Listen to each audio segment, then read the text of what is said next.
Another video. We are live from Camp Randall Stadium over here in Wisconsin. Be sure to subscribe to the channel, check out everything, and we're going to be back right after this.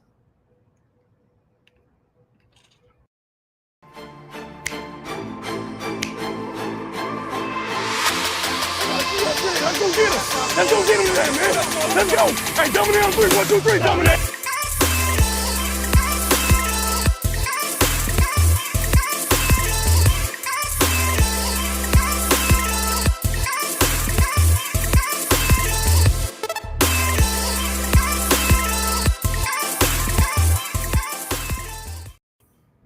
What's going on, everybody? Welcome back to another video. I am Rohan Chakravarthi, a writer for the Daily Cardinal and the SB Nation's Bucky's Fifth Quarter. I'm here live from Camp Randall Stadium, and no, this is not a green screen. We are actually on the field.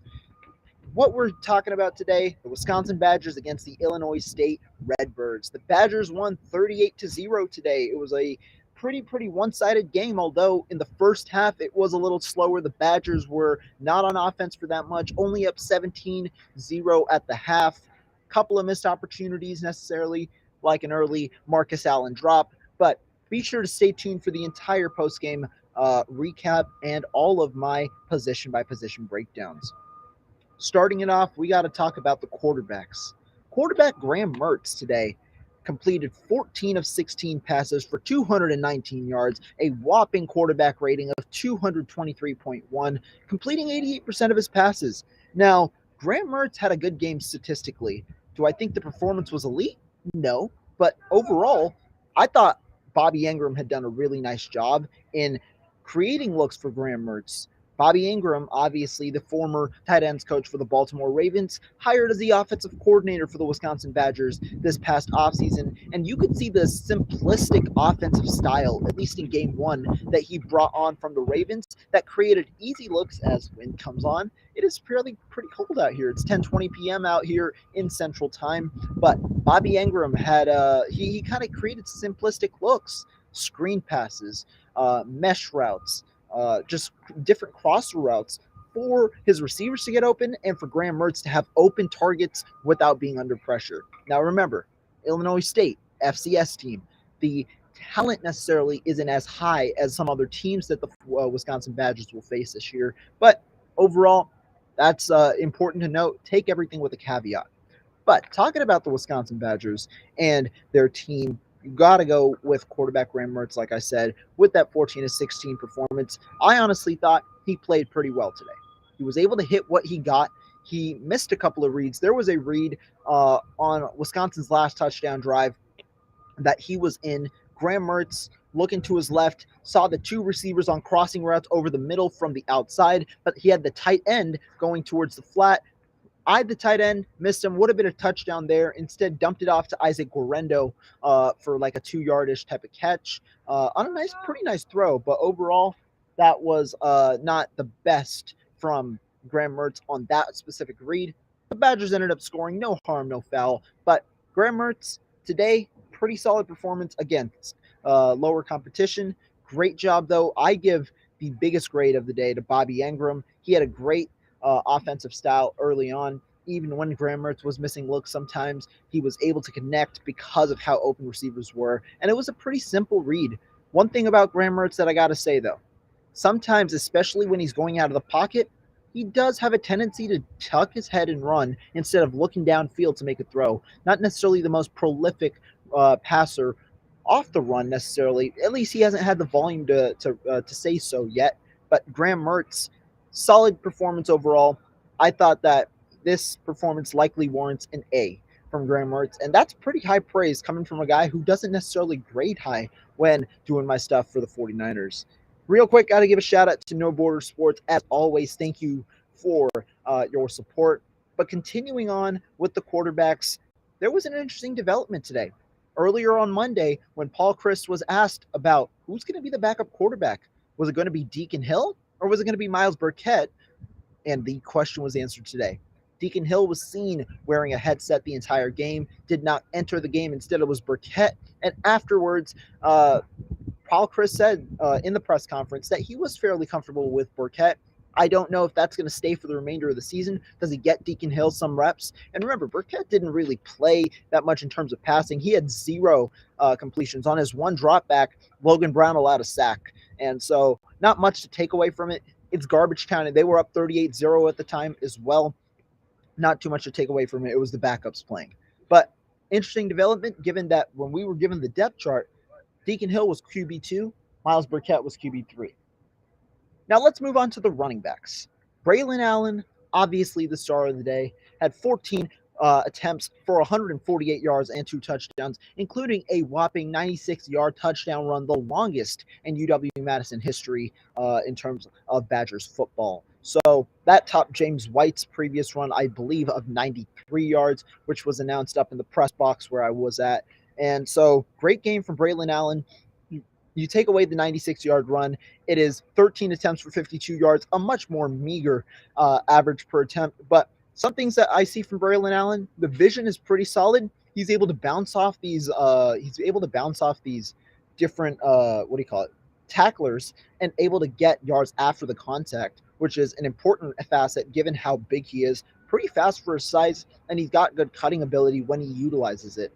Pretty good game from Braylon Allen. I'll give him an A-. The reason being, despite the 2 touchdowns, he did only average 4 yards a carry on the remainder of those rushes. Some of those, even if it's a 3-yard carry, it was still a pretty good run, hence the A-, but I'm not going to give him an A, although I did give Graham Mertz an A based on his performance. Talking about the other running backs, Chesmar and Isaac Garendo both saw action today. Malusi, regular 4.8 yards per carry. You know what Malusi's going to bring you. He's that regular floor, not necessarily the highest ceiling now coming off injury, but a fairly solid floor for Malusi. 10 attempts, 48 yards, 4.8 yards per attempt from Chesmar. Pretty solid game for him. Obviously, his first game back. Cool to see him get 10 attempts as Isaac Garendo didn't really get much action in the running game. Only 2 attempts for 3 yards. But overall, Isaac Garendo had a nice play, a 33-yard kick return. Spoke with Isaac Garendo afterwards, talking about his recovery. He said that he was fully healthy about 2 weeks in after summer workouts started, I believe, in June, after the 2-week off in May. 2 weeks in, he was fully healthy, hasn't experienced a setback, and while he started as the kick returner number 2, elevated to kick returner number 1, and has maintained with that role. His running numbers might be sporadic given the amount of depth this team has, and because teams might be better off, or the team might be better off right now, winning 38-0 against easier opponents, which then makes you bring in Julius Davis instead of Isaac Garendo, given that you don't want to risk injury to Isaac Garendo late in a meaningless game. So Garendo only 2 carries, but the 33-yard return, which was an important thing.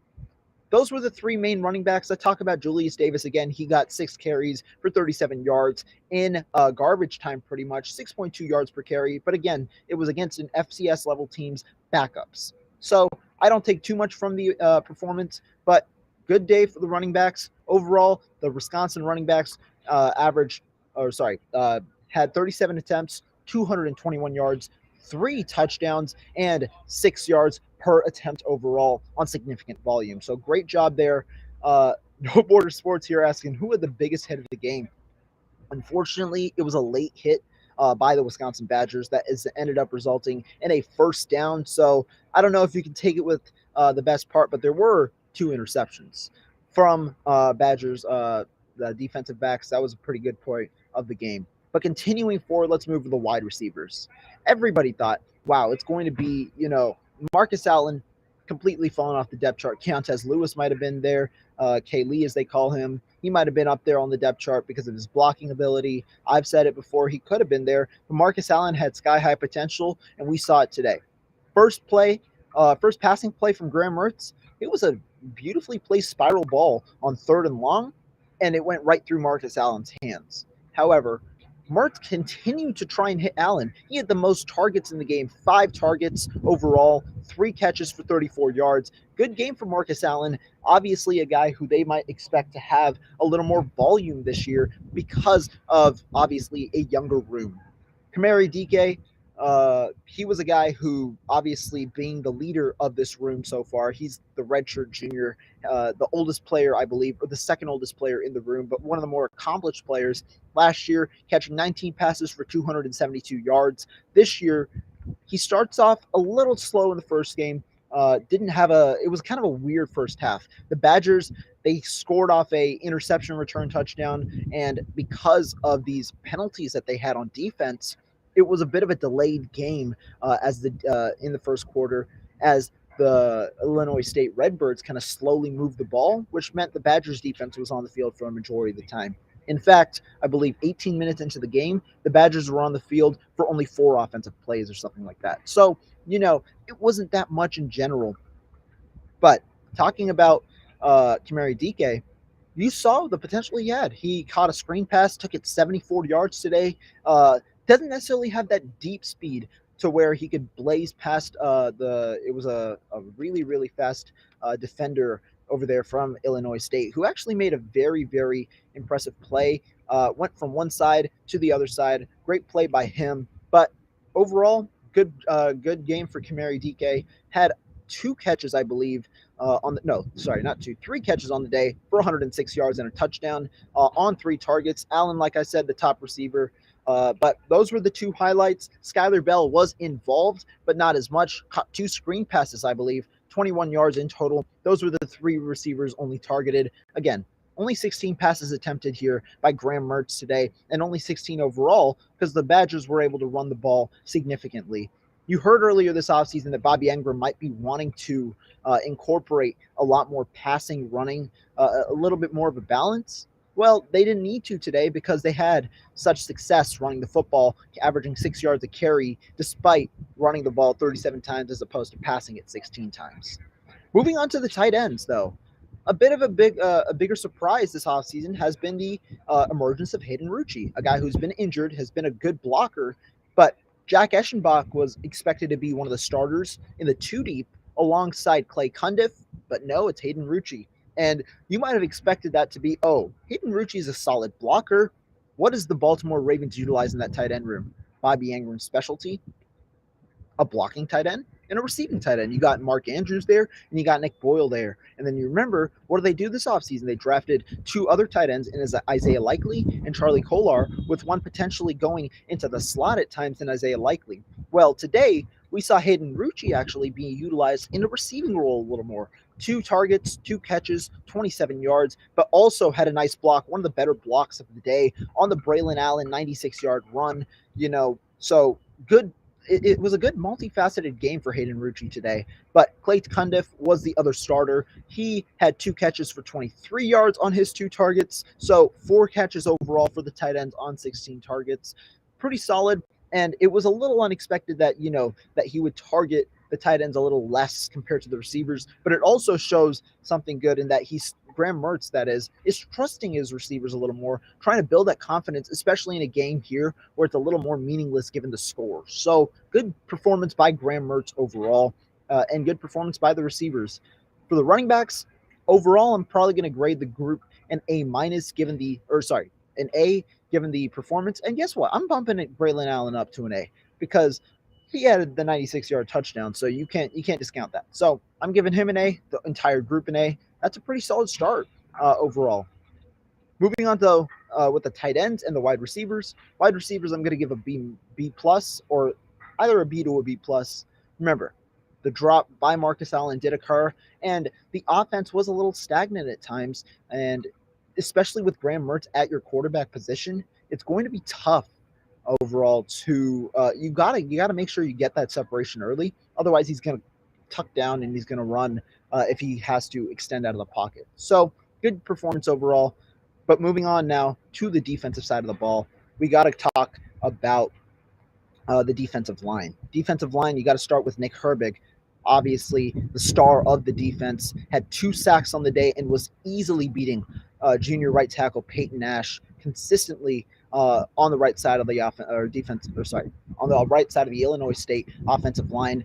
Not really a great matchup. Again, an FCS level opponent, FCS level talent there at the position. And I'm not trying to discount from FCS schools, but it is Nick Herbig, a guy who will likely be going to the NFL draft very, very soon. So Good day for Nick Herbig. Overall, Keanu Benton, a guy obviously right there in the middle of the defensive line, did face a roughing the passer call that extended one of the Illinois State drives after a pretty good defensive performance. But overall, the Illinois State offense rushed 26 times for 57 yards, 2.2 yards per carry, including Zach Anixtad's 8 attempts for negative 12 yards. So take it as you may, but not a great rushing performance. And it seems like Wisconsin's going to keep that dominant performance coming. Only 2.2 yards per carry allowed today, similar to their ranks last year in which they were a top 5 defense. So that's a pretty good performance to me from the Wisconsin Badgers defensive line. Good job overall. You had obviously Rhodes Johnson, Isaiah Mullins, Keanu Benton, Nick Herbig. One guy, though, I want to talk about, CJ Goetz. I didn't think CJ Goetz had a good performance. He might have been one of the worst defenders on the field as a starter today. And it's not necessarily a claim against him, given the amount of talent that there was and the amount of good performances. I'll go back and watch the film, but I thought CJ Goetz wasn't necessarily in the best position at times, took the wrong angles at times. He had a poor angle on a halfback wheel where obviously Zach Anixtad made a nice throw. It was going for a first down, and they could have gotten off the field on that play, but instead goes to a first down. It was a good throw, but he had to notice that halfback wheel, given that that was his responsibility. In the flat, obviously you don't necessarily cover behind the flat, but instead of going towards the running back, he stayed put there. And so that was a thing by CJ Goetz. Not necessarily the best game overall, but is a starter on this team. Let's see how he fares overall for the rest of the season. Going to the linebackers. I mean, I talked about Nick Herbig. I talked about CJ Goetz. Let's talk about the inside guys. Jordan Turner is the next stud for the Wisconsin Badgers. I'm not saying he's going to be as good as maybe Jack Sanborn or as good as maybe Leo Chenal from last year. But Jordan Turner looks to be fairly good. His speed is there. I saw it on the field today. His pursuit is pretty solid as well. He's just been a pretty solid player overall after rising this training camp and this offseason. Good performance from Jordan Turner. Muma, I'm going to try the last name, Najong Meta, a starter today as well. He saw action, but the Badgers continuously rolled out different lineups towards the end of the game because they were up so much. You saw a bunch of the younger players in there for a good portion of time. But I want to get to the group that I like the most so far today, and that's the safeties. Safeties, you got to talk about John Torchio. You got to talk about the Torch and Hunter Wohler, a now sophomore safety, not a true freshman anymore, but now a sophomore. It's very interesting what defensive coordinator Jim Leonhardt is doing with this defense. John Torchio, in my opinion, is going to be the second most important player on this defense after one game. He was looking like it when you saw him move in so many different positions. Badgers exhibited too high today with the two safeties up top covering the deep end. You saw the single high looks where Hunter Wohler was the back end. Shows their confidence in him, but also shows their preference for Torch's versatility as well. So you saw single high looks. You saw two high looks in which Torch was there. You saw Torch in the slot at times, which was interesting given they like his coverage ability. And you also saw him blitz, be it out of the two high look or be it out of on the line of scrimmage. Pretty solid performance for John Torchio. The interception, obviously, that got returned all the way it was a 91-yard interception return, but overall he caught it at one end zone, went all the way down to the other end zone. That was a great performance by John Torchio himself. So good job there. Pretty solid performance by the safeties. Hunter Wohler did suffer a lower leg injury, did not return to Saturday's performance. We'll see what happens there, but solid performance for the safeties. I'd give them an A. As for the cornerbacks, this might have been the weakest group overall, and it's not an indictment on them again. Remember, the team played well today, so you can't necessarily, when you say things like that, it's not necessarily always a bad thing. But talking about the cornerbacks, the group missed Alexander Smith today, their top starter, and they also missed Toledo's Justin Clark, or the Toledo transfer in Justin Clark. He did not participate in today's game, and instead it was Ricardo Holman, the redshirt freshman, earning his first start, as well as Jay Shaw, the UCLA recruit. And one thing you notice about these cornerbacks, they are small. That's the issue with the cornerback room right now. Zach Anixtad, a Minnesota quarterback who hadn't played since 2018 in significant action, was able to create or was able to place throws over the cornerbacks in which the receivers were able to catch it, or that back shoulder throw because the cornerbacks were worried about being burned up top. So that was seen a couple of times. This is the thing with the Wisconsin cornerbacks. They're a little smaller than normal cornerbacks. You saw that even last year with the graduates. But you got a smaller cornerback room now. And so, how does Wisconsin maneuver with that, especially with a passing attack like Ohio State's, where you've got Jackson and Jigba Smith, Julian Fleming, and the ton of receivers that they have? How do you do that, or how do you factor against bigger receivers and a more aerial passing attack as opposed to an FCS school in Illinois State? That is the question that I'm looking to see answered over the next couple of weeks before the Badgers play the Ohio State Buckeyes in week 4. But cornerbacks, I'd probably give them a B- for today, maybe a C+. Again, an important performance they can improve on. But some standouts that I want to talk about in general. Preston Zachman was seen in the slot at times. Him and I think it's Kiami Latu. Hopefully, I'm not mispronouncing that name. Zachman got an interception today. That was a good job by him. Latu had a nice PBU on a pass where he sprinted in, broke it up by laying a hit on the receiver. Cedric Dort had a good coverage play on a 3rd and 5 to obviously prevent Enigstad from throwing that way. Jay Shaw had a pretty nice breakup play where he was draped all over the receiver. Zach Enigstad threw a really good ball, but Jay Shaw was there. So overall, when we grade the performance, obviously the Wisconsin Badgers were dominant. Do we want to see some more improvement in almost every room? Yes, but you also remember this is game 1.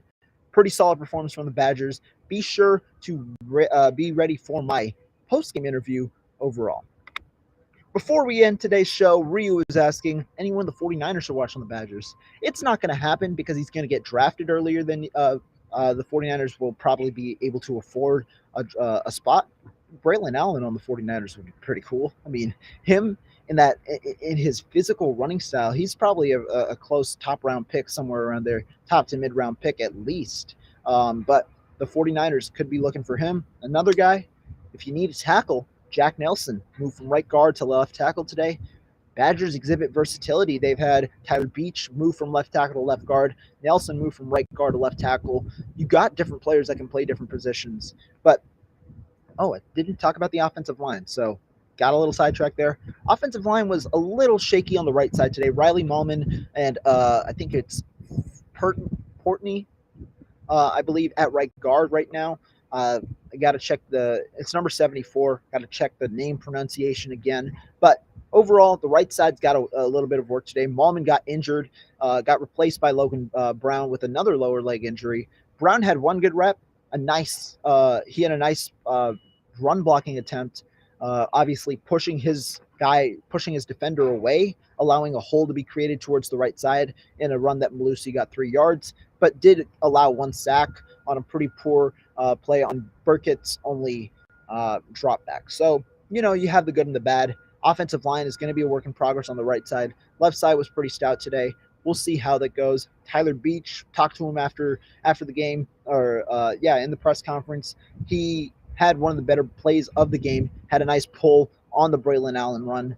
But I think that overall, that's what's going to do it for today. Thank you guys so much for tuning in. Be sure to subscribe to the channel. Stay tuned for the content, both on SB Nation and with the Daily Cardinal. I'll be posting an article out tomorrow. But as always, thank you guys so much for tuning in. Be sure to hit the like button and comment down below as well. I'll catch you guys next time. Out from Camp Randall Stadium here on this Saturday, September 3rd at 10:41 p.m.